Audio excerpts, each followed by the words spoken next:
Hello everyone, आप सबका स्वागत है मेरे एकदम न्यू चैनल पे।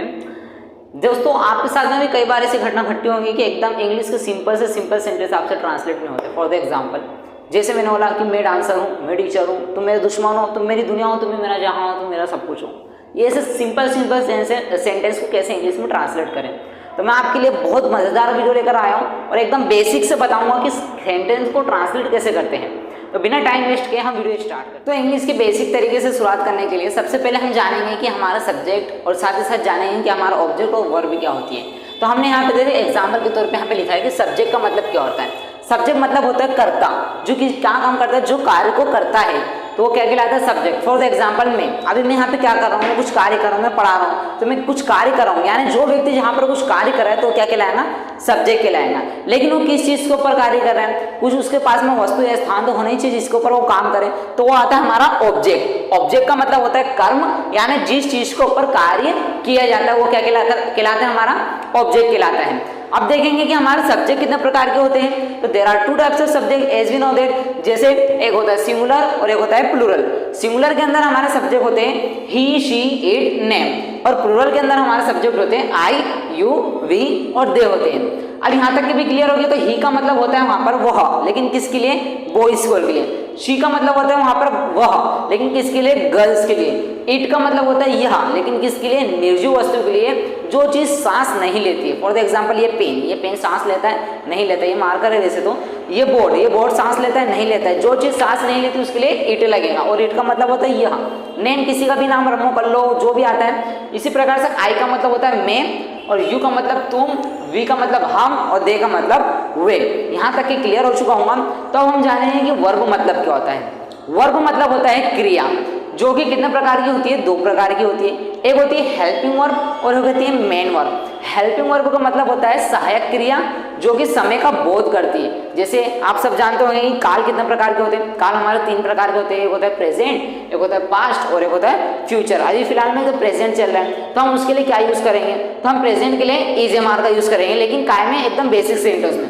साथ ही साथ वॉज वर्ब का यूज कब करेंगे, जब पास्ट में बात चल रही हो, और विल बी का यूज कब होगा, जब आने वाले फ्यूचर में बात चल रही है। और फिर आती है हमारी मेन वर्ब। मेन वर्ब में होता है कि मतलब मुख्य क्रिया, जो चीज काम को दर्शाती है। जैसे गो मतलब होता है जाना, कम मतलब होता है आना।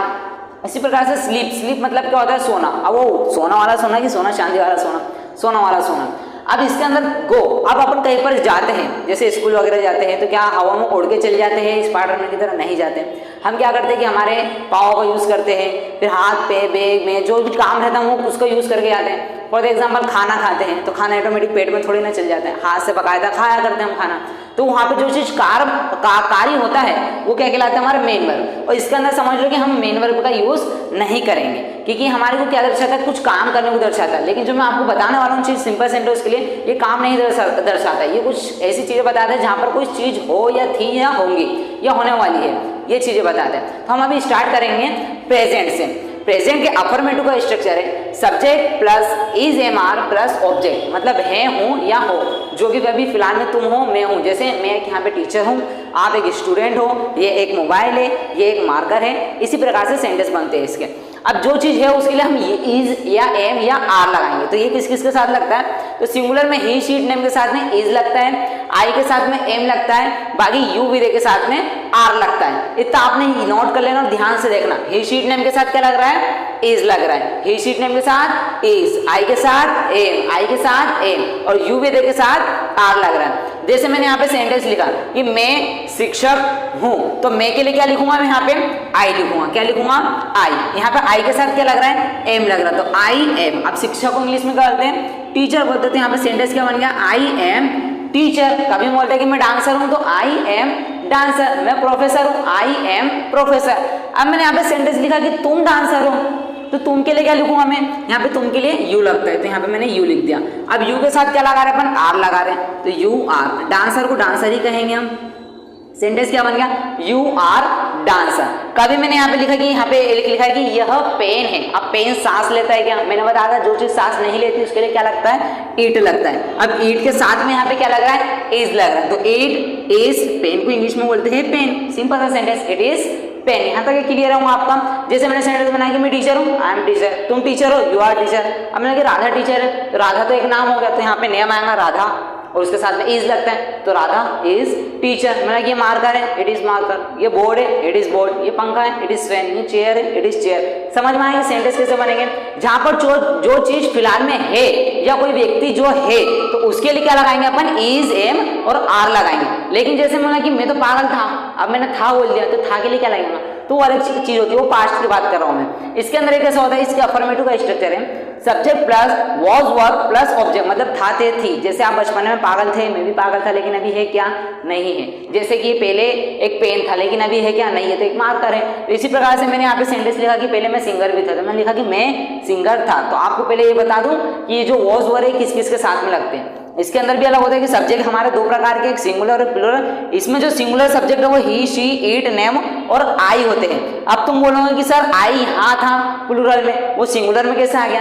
तो आपने एक दारू पीते इंसान को तो देखा ही होगा कि जो दारू पीने के बाद एक पैर पे कभी खड़ा नहीं रह सकता, कभी इधर जाता है तो कभी इधर जाता है। तो उसी प्रकार से आई है वो इस सिंगुलर में आ चुका है, और ही, शी, नेम आई के साथ में वॉज लगेगा, बाकी यू विदे के साथ में वर लगेगा। जैसे मैंने लिखा कि मैं सिंगर था, मैं पास्ट की बात कर रहा हूं, तो मैं के लिए क्या लिखूंगा, मैं आई लिखूंगा, सबको पता है मैं के लिए आई लगता है। यहां पे मैंने लिख दिया आई, मैं सिंगर था तो आई। अब आई के साथ में जैसे था की बात हो रही है तो यहाँ पे वॉज लगेगा, तो वॉज लगा दी मैंने आई के साथ। आई वॉज सिंगर को इंग्लिश में क्या बोलते हैं, सिंगर ही बोलेंगे। तो सेंटेंस क्या बन गया, आई वॉज सिंगर। मैंने लिखा कि तुम अच्छे थे, तो तुम के लिए क्या लिखूंगा मैं, यू। अब यू के साथ में क्या लगेगा, वर, तो यू वर। अब अच्छे को क्या बोलते हैं, गुड। सेंटेंस क्या बन गया, यू वर गुड। मैंने लिखा कि यह बोर्ड था, यह बोर्ड था, तो यहाँ के लिए तो ईट लिखूंगा क्योंकि बोर्ड सांस तो लेता नहीं है। अब ईट के साथ में क्या लग रहा है, वॉज लग रहा था, यहाँ पे वॉज भी लगा दूंगा, इट वॉज। अब बोर्ड को इंग्लिश में क्या बोलते हैं, बोर्ड। क्या बन गया सेंटेंस, इट वॉज बोर्ड। यहाँ तक क्लियर हो अच्छे से? जैसे मैंने बोला कि मैं डांसर हूँ तो आई एम डांसर, क्योंकि मैंने प्रेजेंट बोला। कभी बोला कि मैं डांसर था तो आई वॉज डांसर। अब मेरे को कभी बोलना रहे कि वह डॉक्टर होगा या मैं डांसर होगा, मैं इंजीनियर होऊंगा, मैं फ्यूचर में बोल रहा हूँ, तो उसके लिए क्या लगाऊंगा मैं, तो उसके लिए मैं विल भी लगाऊंगा। अब फ्यूचर की बात आई तो उसके अफर्मेटिव स्ट्रक्चर होता है subject plus will be plus object, मतलब होगा, होंगी या होंगे। जैसे वह डॉक्टर होगा, तो इससे पहले आप ये देख ले कि विल भी किस किस के साथ में लगेगा। सब्जेक्ट दो प्रकार के, सिंगुलर प्लूरल, तो दोनों के साथ में क्या लगेगा, विल बी, यानी ही, शी, नेम, आई हुए सबके साथ में विल भी लगेगा। यहाँ पे लिखा कि वह डॉक्टर होगा, बात लड़के की चल रही है, तो वह के लिए क्या लिखूंगा मैं, ही लिखूंगा। अब ही के साथ में क्या लगाऊंगा मैं, will be, he will be doctor. यहाँ पे सेंटेंस बन गया। तो मैंने लगी कभी मैं ये लिखता कि वह इंजीनियर होगा, तो सेंटेंस क्या बनता, ही विल बी इंजीनियर। मैं कभी लिखता कि वह पागल होगा तो ही विल बी मैड, ये सेंटेंस बनते हैं। अब मैंने को लिखा कि हम ईमानदार होंगे, तो हम के लिए क्या लिखूंगा मैं, वी। अब वी के साथ में क्या लेगा, will be, we will be. ईमानदार को बोलते हैं ऑनेस्ट। समझ में आया? इसी प्रकार से मैंने लिखा कि वे सही होंगे, तो वे के लिए क्या लगाता हूं मैं, दे लगाऊंगा। और दे के साथ में क्या लगेगा, मैंने होंगे में बात बोला था, फ्यूचर के लिए आने will be, they will be right है। इतना सिंपल सेंटेंस आपको कहीं भी बनाने को मिलेंगे, बहुत सिंपल तरीके से बताऊं। जैसे अब इस यहाँ तक के तो हो गया, लेकिन आपको ये कभी बात नेगेटिव में करनी है तो नेगेटिव के सेंटेंस कैसे बनते, तो वो देखेंगे नेगेटिव वाले सेंटेंस की नेगेटिव के सेंटेंस कैसे बनते।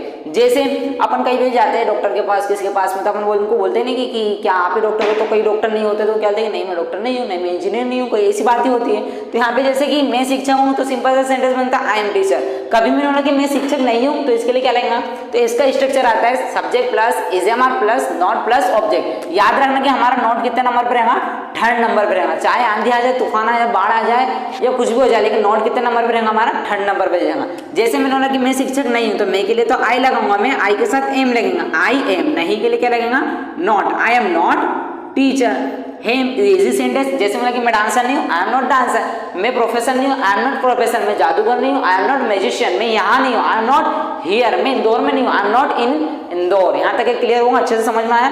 इसी प्रकार से कभी मैं सेंटेंस में बात करूंगी क्या मैं शिक्षक हूँ, जैसे अपन कहीं जा रहे हैं, अपन क्या डॉक्टर के पास ही जा रहे हैं, अपन किसी से ऐसे पूछते नहीं कि क्या तुम डॉक्टर हो, तो वहाँ पे सेंटेंस क्या बनेगा, am I are you doctor. जैसे यहाँ पे लिखा कि क्या मैं शिक्षक हूँ, तो यहाँ पे कुछ नहीं करना आपको। स्ट्रक्चर देखेंगे, हमारी जो हेल्पिंग वर्ब है इज एम आर वो आगे है, प्लस में सब्जेक्ट, प्लस में ऑब्जेक्ट और क्वेश्चन मार्क। तो यहाँ पर हमारी हेल्पिंग वर्ब क्या है, यहाँ पे मैं, और मैं के साथ क्या लगता है आई, और आई के साथ क्या लगता है एम। तो एम क्या हमारी हेल्पिंग वर्ब, तो यहाँ पे एम आगे आ जाएगा, एम उसके बाद में आई चल जाएगा, यानी कटपीट हो जाएगा कि एम आगे और आई बाद में, और टीचर जैसा कि वैसा। क्या बन गया सेंटेंस, एम आई टीचर। क्यों हुआ ऐसा कि हमारे जब क्या में क्वेश्चन बन रहे हैं तो हमारी हेल्पिंग वर्ब आगे आती है, हमारा सब्जेक्ट उसके बाद में चल जाता है, फिर बाद में टीचर जो हमारा ऑब्जेक्ट है। जैसे कभी यहाँ पर एम नहीं रहता, इज रहता तो इज भी आगे आया था, कभी यहाँ पे आर रहता तो आर भी आगे आया था। जैसे कि मैंने बोला कि क्या तुम टीचर होते, यहाँ पे सेंटेंस बनता आर यू टीचर। क्या मैं बोलता कभी क्या राधा टीचर है, तो इज राधा टीचर और क्वेश्चन हमारा आखिर में लग जाता।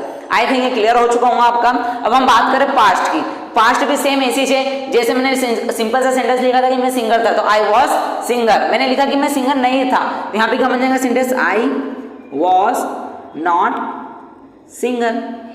हे जी मैं डांसर नहीं था, आई वॉज नॉट डांसर। मैं जादूगर नहीं था, आई वॉज नॉट म्यूजिशियन। मैं वहाँ नहीं था, आई वॉज नॉट देयर। मैं इंदौर में नहीं था, आई वॉज नॉट इन इंदौर। इसी प्रकार से मैंने कि क्या मैं सिंगर था।